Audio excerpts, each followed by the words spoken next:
Bienvenue dans votre émission spéciale avec BM, où l'on décrypte l'actualité géopolitique sans filtre, sans détour et sans concession. Aujourd'hui, nous parlons de l'accord de Doha.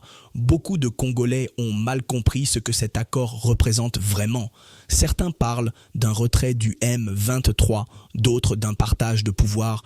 Tout cela est faux. Ce que nous allons vous expliquer, c'est la vérité brute. Le M23 ne se retire pas. Le M23 est en train d'être neutralisé. Rétablir l'autorité de l'État sur toute l'étendue du territoire national. Nulle part dans la déclaration de principe, on a dit que l'AFCM 23 va se retirer. Doha n'est pas un accord de faiblesse, c'est un acte de démantèlement, une stratégie de désarmement progressif, une victoire tactique pour la République démocratique du Congo. Préparez-vous. BM vous éclaire avec preuve, clarté et patriotisme. Beaucoup de gens n'ont pas compris ce qu'est réellement l'accord de principe signé à Doha entre la République démocratique du Congo et le M23. Pire encore, certains propagent des fausses informations en confondant l'accord de principe et l'accord final. Il est donc essentiel de clarifier, de poser les bons mots et de montrer à tous les Congolais la vérité. Le M23 n'est pas en train de se retirer, il est en train d'être éteint. Un accord de principe, c'est quoi? C'est un engagement général, un cadre politique et diplomatique que les partis acceptent pour ensuite bâtir un accord détaillé.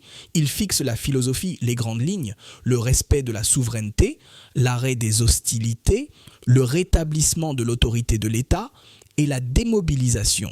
Ce n'est pas encore l'accord final. Ce dernier viendra dans quelques jours. Il contiendra les modalités précises du cantonnement, les mécanismes de désarmement, la prise en charge des ex-combattants et les poursuites judiciaires pour les auteurs de crimes.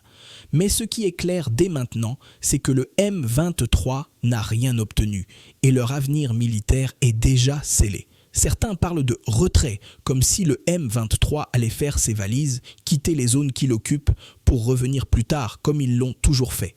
Erreur stratégique. Le retrait, au sens militaire classique, signifierait quitter une zone, en conservant ses armes, en gardant sa capacité de nuisance et en ayant la possibilité de frapper à nouveau. Ce n'est pas ce que prévoit l'accord de Doha. Doha ne les laisse pas partir avec leurs armes. Doha ne leur permet pas de se regrouper ailleurs. Doha n'ouvre pas une nouvelle parenthèse pour une future agression. Doha ne les fait pas partir. Doha les démobilise. Doha les désarme. Doha les éteint. Le véritable cœur de l'accord, c'est ça, démobilisation. Le M23 est privé de sa capacité militaire. Les combattants sont désarmés, encadrés, séparés de leurs commandants. Cantonnement. Les ex-combattants sont transférés dans des camps fermés, surveillés, sans possibilité de manœuvre, sans contact avec l'extérieur, sous contrôle international. Sur le terrain, dans les zones qu'ils occupaient, seuls les civils resteront. Les combattants sont extraits, désarmés, neutralisés. Doha n'est pas un repli. Doha est un piège stratégique qui neutralise sans donner l'occasion de riposter. Parlons maintenant de ce que signifie le retour de l'autorité de l'État. C'est une expression que l'on entend souvent, mais que peu comprennent vraiment. L'État, c'est l'ensemble des institutions officielles et légitimes d'un pays. Il agit au nom du peuple et dans le cadre de la loi. Il a 4 grandes attributions sur tout son territoire. La sécurité, c'est l'armée, la police, les services de renseignement. Seul l'État a le droit d'exercer la violence légitime. Tous les groupes armés doivent être dissous ou intégrés selon ces termes.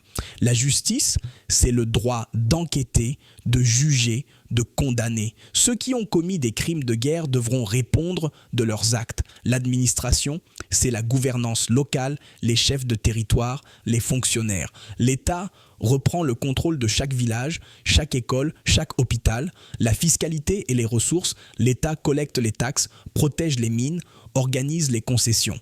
Le pillage illégal est terminé. Le retour de l'État, ce n'est pas une discussion. C'est une restauration complète et non négociable. L'accord de Doha ne ferme pas les yeux sur les crimes passés.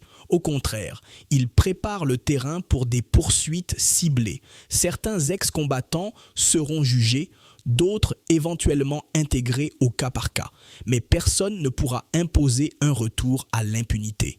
Les États-Unis, le Qatar et la MONUSCO seront co-observateurs du processus de cantonnement et de désarmement.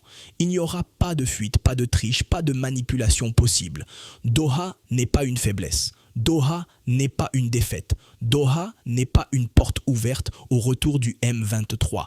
Doha, c'est la fin organisée, encadré, stratégiquement négocié d'un groupe qui a semé la mort et la division.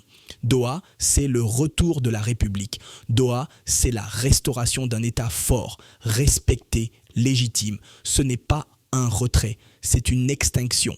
Partagez cette vidéo, éclairez ceux qui doutent, informez nos frères et sœurs de ce que contient réellement l'accord et surtout, restez mobilisés pour que la paix que nous bâtissons ensemble soit durable,